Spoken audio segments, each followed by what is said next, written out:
हिंदी की पाठशाला में हम अभी कर रहे हैं वर्ण विचार। और वर्ण विचार के भाग 2 में कल हमने जाना था संयुक्त व्यंजन के बारे में। क्या आपको याद है संयुक्त व्यंजन कौन से होते हैं?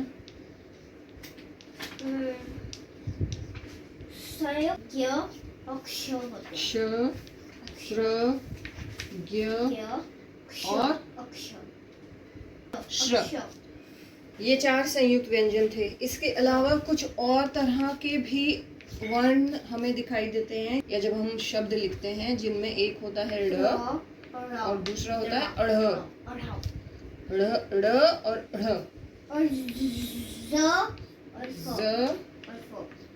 और फ।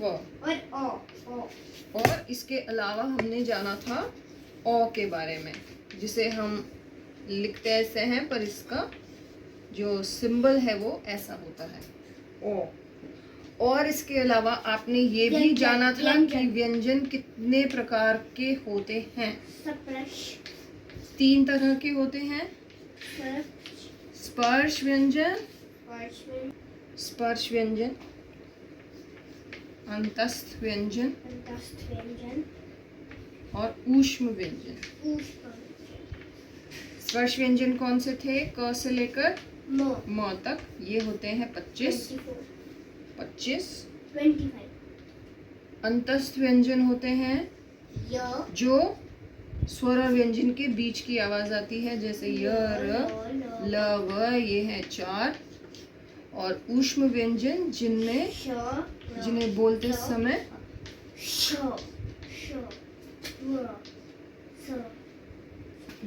बोलते समय हमारे मुंह से गर्म हवा निकलती है, जैसे श, श, स, ह। अब इसके आगे हम चलेंगे कुछ और नई बातें जानने के लिए वर्ण विचार से संबंधित, जो हमारे काफी काम आएंगे हिंदी को पढ़ने और लिखने में। जैसे आपको पता है कि क, ख, ग, घ, इंगे, हम इस तरह से व्यंजनों को लिखते हैं। और इसमें ये जो 5 वर्ण हैं यानी व्यंजन हैं, इन्हें हम कहते हैं कवर्ग, कवर्ग, कवर्ग या कवर्ग। इसी तरीके से जब हम वर्णमाला में नीचे जाते हैं, यानी जो च से शुरू होता है उसे कहते हैं चवर्ग। उसके बाद आता है टवर्ग, उसके बाद आता है तवर्ग और अंत में आता है पवर्ग।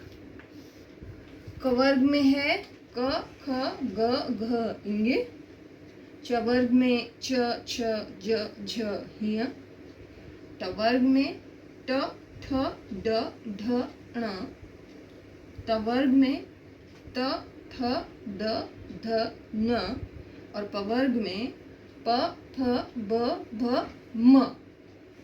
अब यहाँ पर हम सिर्फ लिखने वाले हैं इन सभी वर्गों का आखिरी वर्ण, यानी कवर्ग में है इंगे, चवर्ग में है ञ, टवर्ग में है ण, तवर्ग में है न और पवर्ग में है म। अब इन्हें हम बिना स्वरों के लिखते हैं। क, ख, ग, घ, इंगे, इंगे, य, ण, न, म। ये जो अंतिम वर्ण यानी आखिर में जो ये वर्ण आते हैं, जब हम इन्हें बोलते हैं तो आवाज नाक से आती है। अगर आप इसे फिर से बोलकर देखेंगे, इंगे, इंगे, हिय, ण, न, म, तो आपको ऐसा महसूस होगा कि आवाज आपके नाक से होकर आ रही है। ऐसे वर्णों को ऐसे वर्णों को जिनकी आवाज नाक से आती है उसे हम कहते हैं नासिक्य वर्ण। नासिक्य वर्ण, क्योंकि इसको बोलते समय आवाज आती है नाक से, इसलिए इसे नासिक्य वर्ण कहते हैं। और इसका प्रयोग हिंदी में इस तरह किया जाता है, यानी इन्हें बिंदी के रूप में लिखा जाता है वर्णों के ऊपर, और उसे कहा जाता है अनुस्वार। अनुस्वार का मतलब बिंदी। ये 5 वर्ण हम बिंदी की तरह शब्दों में इस्तेमाल करते हैं। और इसका रूल ये होता है कि इस बिंदी के बाद जो भी अक्षर आ रहा है, यानी इनमें से जिस भी वर्ग का अक्षर आ रहा है, उसी वर्ग का वो अंतिम वर्ण होता है। जैसे अगर मैं यहाँ पर लिखती हूँ पंखा, मैंने पंखा लिखा, तो पंग में बिंदी के बाद कौन सा अक्षर है? ख, और ख का रहता है कवर्ग, यानी पंखा को अगर हम इस तरह से लिखेंगे तो प के बाद आएगा इंगे और खा। इस तरह से आपको पता चल जाएगा कि कौन से वर्ग का अक्षर है ये जो बिंदी के रूप में लगा हुआ है। ठीक है। अब जैसे मैं आपसे पूछती हूँ एक मैं आपसे पूछती हूँ, मैंने यहाँ लिखा अंडा। अब आप मुझे बताइए कि अंडा इनमें से कौन से वर्ग का है, यानी बिंदी की जगह कौन सा अक्षर आएगा? न। कौन सा न? ये हाँ, तवर्ग। बिंदी के बाद क्या है? ड।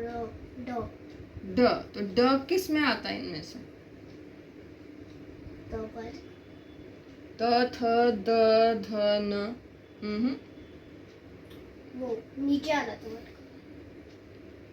ये है तवर्ग। ऊपर वाला ये है टवर्ग। तवर्ग। टवर्ग। तवर्ग। टवर्ग में ट, ठ, ड, ढ, ण।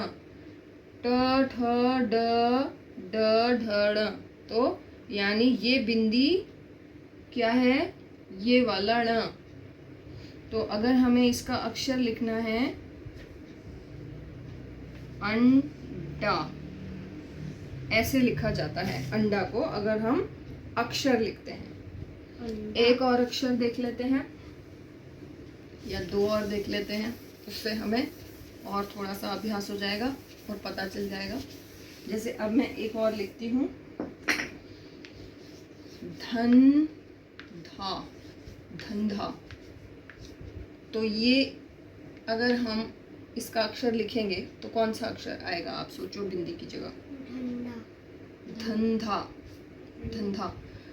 ये ध आपको देखना होगा कि ये कौन से वर्ग में आता है। ध आता है वर्ग। पवर्ग। प, फ, ब, भ, म। इसमें तो नहीं आया।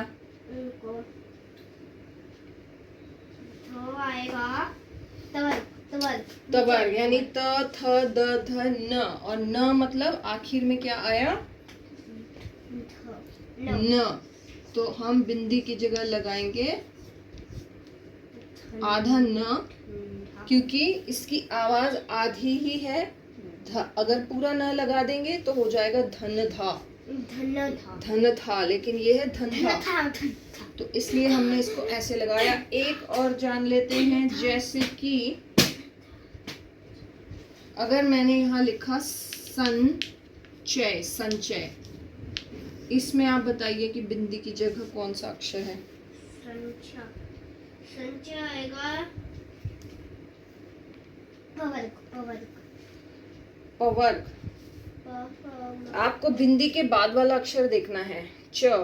च कौन से वर्ग में आता है? आता है चवर्ग चवर्ग, तो च छ ज झ हिय, हिय यानी ये वाला हिय ही लगता है। इसको हम अगर अक्षर के रूप में लिखेंगे तो सन चय, इस तरह से लिखेंगे। ठीक, तो ये हमारी हो गई कुछ और जानकारी व्यंजनों के बारे में। और अब हमारा अगला जो टॉपिक है वो है मात्राएं। मात्राएं, मात्राएं दो तरीके से लिखी जाती हैं। एक तो लिखी जाती हैं जो उनका बेस फॉर्म होता है, अपना मूल रूप, जैसे कि कोई भी शब्द हम बनाते हैं उसमें हम मात्राओं को ऐसे तो प्रयोग करते ही हैं, आ, ई, उ,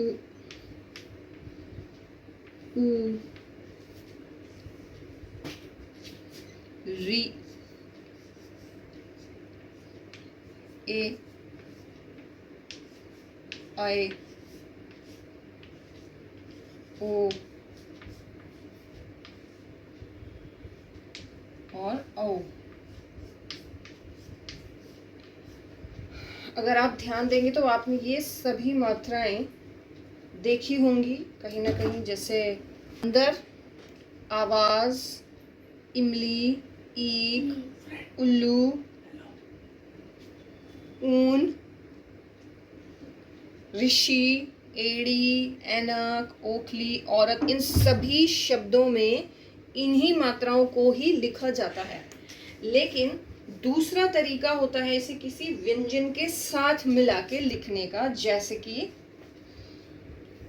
ये तो एक तरीका हो गया। दूसरा तरीका है व्यंजन के साथ मिलाकर लिखना, जैसे च जमा आ, यानी च के साथ आ को हमने मिलाया तो हम इसे लिखते हैं चा। इसका रूप बदल जाता है जब हम इसे किसी भी व्यंजन के साथ मिलाकर लिखते हैं। ऐसे ही अगर हम लिखते हैं, मान लीजिए क के साथ बड़ी ई, तो वो हो जाती है की। ख के साथ हम छोटी ई लगाते हैं तो हो जाती है खी। तो इस तरह से मात्राओं को दो तरीके से हिंदी में प्रयोग किया जाता है। और जब भी स्वर को व्यंजन के साथ हम लिखते हैं तो स्वर को पूरा नहीं लिखा जाता है, बल्कि इनके चिन्ह लिखे जाते हैं जिनको हम मात्रा कहते हैं। जैसे यही, जैसे कि आ, जब हमने च के साथ आ लगाया तो हमने आ का चिन्ह था ये डंडा, हम सिर्फ इसे लगाते हैं, और इनको चिन्ह भी कहते हैं या मात्रा भी कहते हैं। तो आज हम सारे स्वरों की मात्राओं को लिखेंगे और उन्हें और उनके साउंड को अच्छी तरह से याद कर लेंगे, ताकि हम जब भी शब्दों को लिखें या पढ़ें तो हम उसका सही उच्चारण कर सकें, यानी कि उसे सही तरीके से बोल सकें।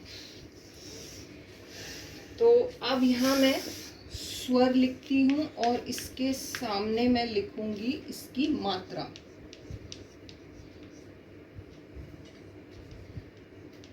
सबसे पहले है अ।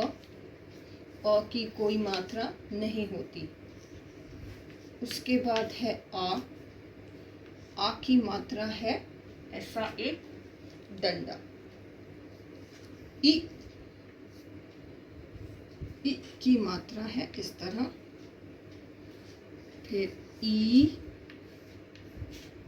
ई की मात्रा है इस तरह। फिर उ। उ की मात्रा इस तरह। ऊ। ऊ की मात्रा इस तरह।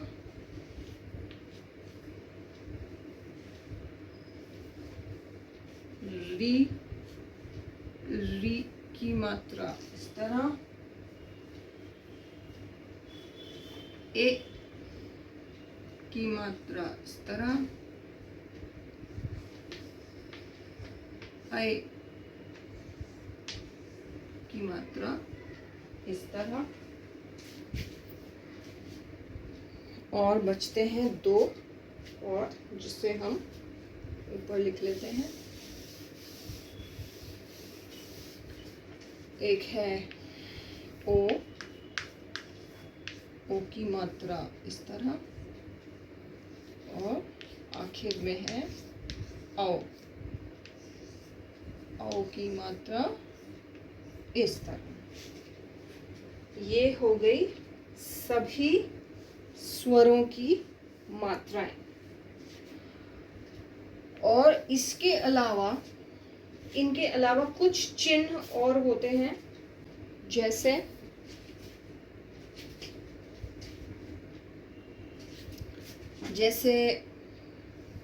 ये तो आप जान चुके हैं, इसे हम कहते हैं अनुस्वार। ये होता है ये चिन्ह।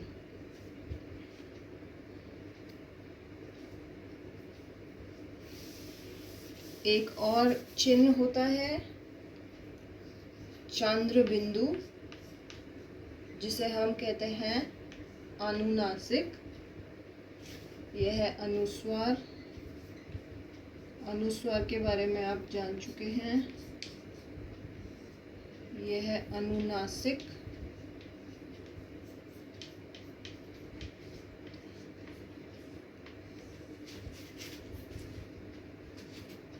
और इसके बाद एक और होता है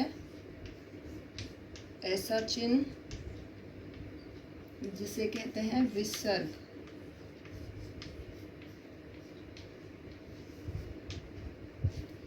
जिसमें दो बिंदी लगती हैं, और इसका प्रयोग होता है, जैसे यहाँ हम एक शब्द लिख लेते हैं, जैसे यहाँ लिखते हैं चंदा,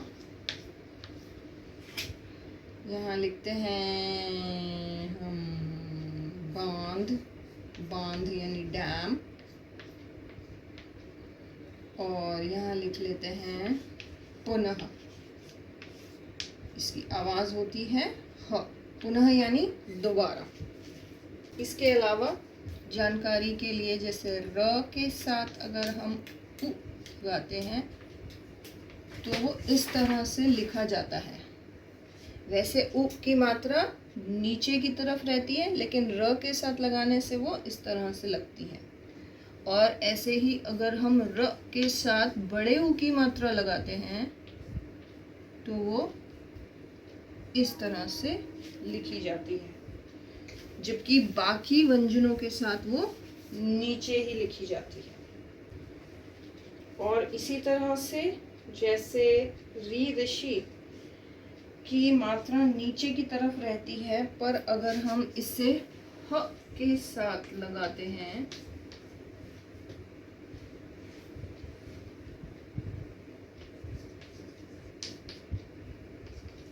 तो वह ऐसे लगाई जाती है। या फिर इसे आप ऐसे भी लिख सकते हैं। और इसका जब हम कोई शब्द बनाते हैं, जैसे र द य, हृदय, तो उसमें ये री प्रयोग किया जाता है। एक और आखिरी बात है, वो कभी कभी प्रयोग की जाती है, हम वैसे ही जान लेते हैं कि अगर कोई शब्द है, जैसे कि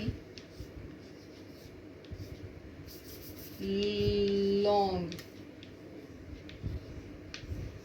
लिखना है हमने, तो यहाँ क्योंकि लौंग में मात्रा है पहले से ही ऊपर, इसलिए यहाँ पर लगेगी बिंदी यानी अनुस्वार।